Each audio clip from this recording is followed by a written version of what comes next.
ನಮಸ್ಕಾರ ವೀಕ್ಷಕರೇ, Indian public ನ್ಯೂಸ್ಗೆ ಸ್ವಾಗತ. ಉತ್ತರ ಕರ್ನಾಟಕ ಅಭಿವೃದ್ಧಿಗೆ ಹೊಸ ಪಕ್ಷ. ಕಿತ್ತೂರ ಕಲ್ಯಾಣ ಕರ್ನಾಟಕ ಸೇನಾ ಪಕ್ಷದ ಧ್ವಜ ಅನಾವರಣ. ಕಿತ್ತೂರ ಕಲ್ಯಾಣ ಕರ್ನಾಟಕ ಸೇನಾ ಪಕ್ಷದ ಧ್ವಜವನ್ನು ಪಕ್ಷದ ರಾಷ್ಟ್ರಾಧ್ಯಕ್ಷ ಸಿದ್ದನಗೌಡ ಪಾಟೀಲ್ ಬಿಡುಗಡೆಗೊಳಿಸಿದರು. ಜಮಖಂಡಿ. ಉತ್ತರ ಕರ್ನಾಟಕ ಅಭಿವೃದ್ಧಿಗೆ ಕಿತ್ತೂರ ಕಲ್ಯಾಣ ಕರ್ನಾಟಕ ಸೇನಾ ಪಕ್ಷಕ್ಕೆ ಎಲ್ಲರೂ ಆಶೀರ್ವದಿಸಬೇಕೆಂದು ಪಕ್ಷದ ರಾಷ್ಟ್ರೀಯ ಅಧ್ಯಕ್ಷ ಸಿದ್ದನಗೌಡ ಪಾಟೀಲ್ ಹೇಳಿದರು. ಜಮಖಂಡಿ ನಗರದ ರಮಾ ನಿವಾಸದಲ್ಲಿ ನೂತನ ಪಕ್ಷದ ಧ್ವಜವನ್ನು ಬಿಡುಗಡೆಗೊಳಿಸಿ ಸುದ್ದಿಗಾರರೊಂದಿಗೆ ಮಾತನಾಡಿದ ಅವರು, ಉತ್ತರ ಕರ್ನಾಟಕ ಅಭಿವೃದ್ಧಿಗೆ ಯುವಕರು ಉತ್ಸುಕರಾಗಿದ್ದಾರೆ. ಆ ನಿಟ್ಟಿನಲ್ಲಿ ಪಕ್ಷದಲ್ಲಿ ಯುವಕರಿಗೆ ಹೆಚ್ಚಿನ ಆದ್ಯತೆ ನೀಡಲಾಗುವುದು ಎಂದರು.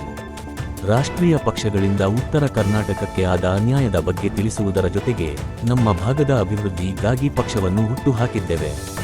ನಮ್ಮ ಹಕ್ಕಿಗಾಗಿ ನಮ್ಮ ಹೋರಾಟ ಘೋಷಣೆಯೊಂದಿಗೆ ಕಿತ್ತೂರ ಕಲ್ಯಾಣ ಕರ್ನಾಟಕ ಸೇನಾ ಪಕ್ಷದ ಕಾರ್ಯಕರ್ತರನ್ನು ಮುಂದಿನ ಸ್ಥಳೀಯ ಸಂಘ ಸಂಸ್ಥೆ ಸೇರಿ ಎಲ್ಲ ಚುನಾವಣೆಗಳಲ್ಲಿ ಕಣಕ್ಕೆ ಇಳಿಸಲಾಗುವುದು ಎಂದರು. ಇದೇ ಸಂದರ್ಭದಲ್ಲಿ ಸಂಗಮೇಶ ಬಿಳೆಯಲಿ, ಸಂಜು ಪಾಟೀಲ್, ರಾಜಶೇಖರ ಮಂಗಳೂರು, ಶ್ರೀಕಾಂತ ಮಠಪತಿ, ಕಲ್ಲಪ್ಪ ಬಿರಾದಾರ, ಪ್ರಕಾಶ ಬಿರಾದಾರ, ಗುರುರಾಜ ಗುರವ, ಪ್ರಕಾಶ ನಾಂದ್ರೇಕರ, ಪ್ರವೀಣ ನಾಯಕ ಉಪಸ್ಥಿತರಿದ್ದರು. ಸಂಪಾದಕರು ಕಿರಣ್ ಪವಾರ್. ಮುಂದಿನ ಸುದ್ದಿಯೊಂದಿಗೆ ಮತ್ತೆ ಭೇಟಿಯಾಗೋಣ. ನಮಸ್ಕಾರ ವೀಕ್ಷಕರೇ. ಪಕ್ಷ ಕಟ್ಟಬೇಕಂತೇಳಿ ಯೋಚನೆ ಮಾಡಿ ಸುಮಾರು ಒಂದು 2-3-4 ವರ್ಷಗಳಿಂದ ಪ್ರಯತ್ನ ಮಾಡಿ ಮೊನ್ನೆ ಮೇ 11ಕ್ಕೆ ನಮ್ದು ಕಿತ್ತೂರು ಕಲ್ಯಾಣ ಕರ್ನಾಟಕ ಸೇನೆ ಅಂತೇಳಿ ರಿಜಿಸ್ಟ್ರೇಷನ್ ಆಯ್ತು.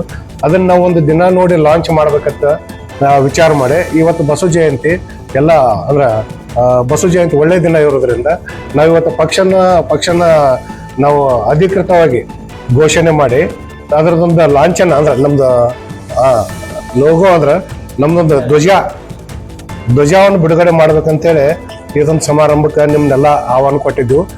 ಈ ಆಹ್ವಾನಕ್ಕೆ ಎಲ್ಲರೂ ಬಂದಿದ್ರಿಂದ ತುಂಬಾ ಸಂತೋಷವಾಯಿತು. ನೀವು ನಮ್ಮ ಜೊತೆ ಒಂದ್ ಸ್ವಲ್ಪ ಕೋಆಪರೇಟ್ ಮಾಡಿ ನಮ್ಮನ್ನು ಬೆಳೆಸ್ರಿ ಅಂತೇಳಿ ನಾವು ನಿಮ್ಮಲ್ಲಿ ಕೈ ಮುಗಿದು ಕೇಳ್ಕೊತೀವಿ. ಈಗ ನಾವು ಇದೊಂದು ಪಕ್ಷದ ಧ್ವಜ ಈ ತರ ಇದೆ. ಇದು ಉತ್ತರ ಕರ್ನಾಟಕ, ನಮ್ದು ಉತ್ತರ ಕರ್ನಾಟಕ ಅನ್ಯಾಯ ಆಗೋ ಸಂಬಂಧ ನಾವು ಇದನ್ನ ಪಕ್ಷ ಮಾಡಿದ್ದಕ್ಕೆ. ಆದ್ರೆ ನಮ್ಗೆ ಉತ್ತರ ಕರ್ನಾಟಕ ಅಂತ ಹೆಸರು ಸಿಗ್ಲಿಲ್ಲ. ಆದ್ರಿಂದ ಕಿತ್ತೂರು ಕಲ್ಯಾಣ ಕರ್ನಾಟಕ ಅಂದ್ರೆ ಕಿತ್ತೂರು ಅಂದ್ರೆ ನಮ್ದು, ಕಲ್ಯಾಣ ಅಂದ್ರ ಹೈದರಾಬಾದ್ ಕರ್ನಾಟಕ, ಕಿತ್ತೂರು ಅಂದ್ರೆ ಮುಂಬೈ ಕರ್ನಾಟಕ, ಕಲ್ಯಾಣ ಅಂದ್ರ ಹೈದರಾಬಾದ್ ಕರ್ನಾಟಕ. ಇವೆರಡೂ ಸೇರಿಸಿ ನಾವು ಒಂದು ಪಕ್ಷದ ಪಾರ್ಟಿ ಮಾಡಿದೆವು. ಅದರ ಹೆಸರು ಕಿತ್ತೂರು ಕಲ್ಯಾಣ ಕರ್ನಾಟಕ ಸೇನೆ ಅಂತ ಆಗೈತಿ. ಅದಕ್ಕೆ ರಾಷ್ಟ್ರೀಯ ಅಧ್ಯಕ್ಷ ನಾನು ಅದನ್ನೇ, ಉಪಾಧ್ಯಕ್ಷ ಸಂಗಮೇಶ್ ಬಿಳಿಯಲ್ಲಿ, ಐವರ ಖಜಾಂಚಿ ಅಂತ. ಇನ್ನು ಉಳಿಕಿದ್ದೆಲ್ಲ ಟೀಮ್ ಪ್ರತಿಯೊಂದು ತಾಲೂಕು ಮಟ್ಟದಲ್ಲಿ, ಜಿಲ್ಲಾ ಮಟ್ಟದಲ್ಲಿ, ಗ್ರಾಮ ಮಟ್ಟದಲ್ಲಿ ನಾವು ಇವತ್ತಿನಿಂದ ಏನು ಚಾಲನೆ ಕೊಟ್ಟಿವಲ್ಲ, ಪ್ರತಿ ವಾರ ಪ್ರತಿಯೊಂದು ಜಿಲ್ಲಾಕ್ಕೆ ಹೋಗಿ ಅಲ್ಲಿ ಸಂಘಟನೆ ಮಾಡುವಂತ ವ್ಯವಸ್ಥೆ ಮಾಡಿ ನಮ್ಮ ಜನರಿಗೆ ಏನು ಅನ್ಯಾಯ ಆಗ್ತೈತಿ ಅದನ್ನ ತಿಳುವಳಿಕೆ ಹೇಳಿ ನಾವು ಅವ್ರನ್ನ ನಮ್ಮ ಕಡೆ ಸೆಳ್ಕೊಳ್ಳುವಂತ ಪ್ರಯತ್ನ ಮಾಡ್ತೀವಿ. ಮುಂಬರುವ ದಿನದಲ್ಲಿ ಯಾವುದೇ ಎಲೆಕ್ಷನ್ ಬಂದ್ರು ಗ್ರಾಮ ಮಟ್ಟದಿಂದ ಪಾರ್ಲಿಮೆಂಟ್ ಆಗಿರ್ಬೋದು, ಲೆಜಿಸ್ಲೇಟಿವ್ ಅಸೆಂಬ್ಲಿ ಅಂದ್ರೆ ಶಾಸಕ ಆಗಿರ್ಬೋದು, ಅಥವಾ M L A MP, ZP, TP, ಗ್ರಾಮ ಪಂಚಾಯತಿ, MLC, ಯಾವುದೇ ಎಲೆಕ್ಷನ್ಗಾದ್ರೂ ನಾವು ನಿಲ್ಲಕ್ಕೆ ರೆಡಿ ಆಗಿದ್ವಿ ಅಂತ ಹೇಳಿ ನಾವು ತಮ್ಮ ಮೂಲಕ ಜನರಿಗೆ ತಿಳ್ಸಕ ಪ್ರಯತ್ನ ಪಟ್ಟಿದ್ದೀವಿ.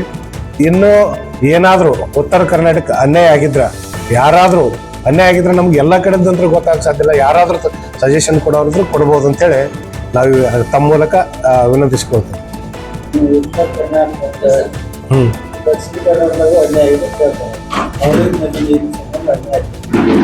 ಅದೇ ಸರ್ ನಮ್ದು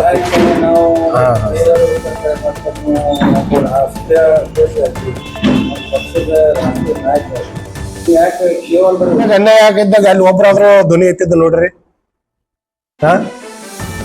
ಈಗ ನೀವು ನಮ್ದು ಇದ ದೊಡ್ಡ ಗುಣ ಅನ್ಬೇಕ. ನಾವು ಅಲ್ಲಿ ಆದದಕ್ಕೆ ನಾವಿಲ್ಲಿ ಸ್ಟ್ರೈಕ್ ಮಾಡ್ತೀವಿ. ಇಲ್ಲಿ ನಮ್ಮಲ್ಲಿ ಕುಡಿಯಾಕ ನೀರು ಇರೋದಿಲ್ಲ, ಯಾರು ಅದ್ರ ಬಗ್ಗೆ ವಿಚಾರಿಸೋದಕ್ಕೆ ಮಾಡೋದಿಲ್ಲ. ಜನಪ್ರತಿನಿಧಿಗಳು ಎಲ್ಲ ಹೆಂಗಾಗ್ಯಾರ್ರಿ, ಈಗ ನಾವು ಅದ್ರಾಗ ಬಂದಿದೀವಿ ಅಂದ್ರ ಇವ್ರ ಸ್ವಾರ್ಥ ನೋಡಿ ನಾವು ಬೇರೆ ಪಕ್ಷ ಮಾಡಿದೀವ್ರಿ.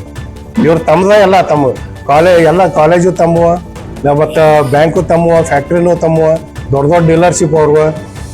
ಈಗಿದ್ದ MLAಗಳು ಹೆಂಗದಾರು ತಮ್ಮ ಸ್ವಾರ್ಥ ಸಲುವಾಗಿ ನಮ್ಮ ಉತ್ತರ ಕರ್ನಾಟಕನ ಬಳಕೆ ಮಾಡ್ಕೊಳಕ್ತಾರೆ. ಇದಕ್ಕೆ ಉದಾಹರಣೆ ಅಂತ ರಗಡದವ್ರಿ.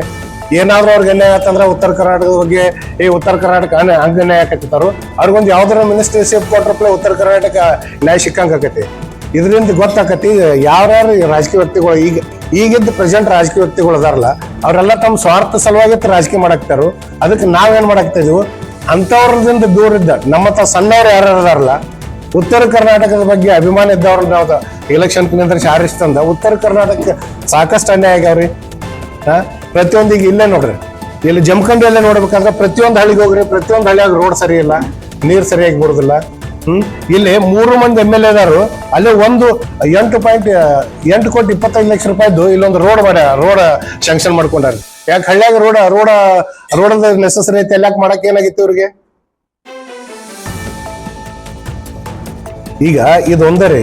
ಮತ್ತೆ ಇನ್ನೊಂದು ದಕ್ಷಿಣ ಕರ್ನಾಟಕದವ್ರು ಏನ್ ಮಾಡಾಕ್ತಾರಂದ್ರೆ, ಇಲ್ಲಿ ನಮ್ಮಲ್ಲಿ ಜಾಗ ಅಲ್ಲಿ ಅವ್ರ ರೆವೆನ್ಯೂ ಕಲೆಕ್ಷನ್ ಮಾಡುದು. ಈ ಕೂಡಿಗೆ ವಿದ್ಯುತ್ ಸ್ಥಾವರ ಆಗಿರ್ಬೋದು, ಅದರಿಂದ ನಮಗೇನು ಯೂಸ್ ಐತ್ರಿ? ಉತ್ತರ ಕರ್ನಾಟಕ ಕರೆಂಟು ನಮ್ಗೆ ಕೊಡುದಿಲ್ಲ, ಲೇಬರ್ ನಮ್ಮವ್ರಿಲ್ಲ. ಮೊನ್ನೆ ಕುಮಾರಸ್ವಾಮಿ ಅವ್ರು 3,000 ಎಕರೆ ಜಿಂದಾಲ್ ಫ್ಯಾಕ್ಟ್ರಿ ಕೊಟ್ರು. 1,50,000 ರೂಪಾಯಿಗೆ 1 ಎಕರೆ ಕೊಟ್ರು.